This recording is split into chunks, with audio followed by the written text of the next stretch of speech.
Besides bonds, there are other ways that companies can borrow money to help finance their organization.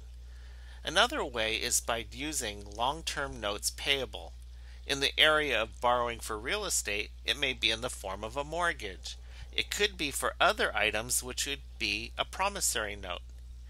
In those cases, what we would do is to take a look at the interest that's been incurred during the time period of the loan, and we would apply the payment and reduce the principal amount that's to be applied to the amount owed by the amount of interest.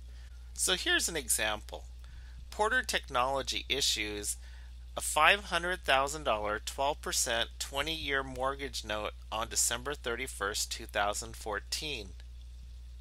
The terms provides for a semi-annual interest payment of $33,231.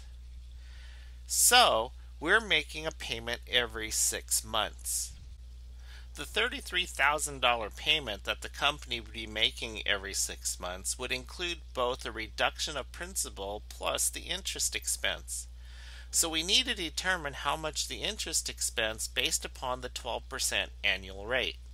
We would take the outstanding principal balance at the beginning of the term, the $500,000, times the 6%, which is half of the 12%, to get in the first payment a $30,000 interest payment.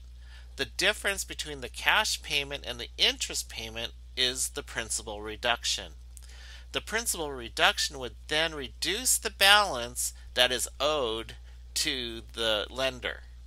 We would do that for every period, and notice how the amounts would be decreasing in column D for the principal balance. The journal entry that Porter would have to make at the time of borrowing the money would be a debit to cash for $500,000 and crediting the mortgage payable by $500,000. That would show that we received cash and that we have an obligation to pay the mortgage back. At the time of making the semi-annual payment, we would have to show that we're making a cash payment of $33,231 every 6 months. The breakout between the interest expense and the mortgage payable would be different each period because we are applying a portion of that cash payment to interest and the principal. As the principal gets less, the interest expense will get less.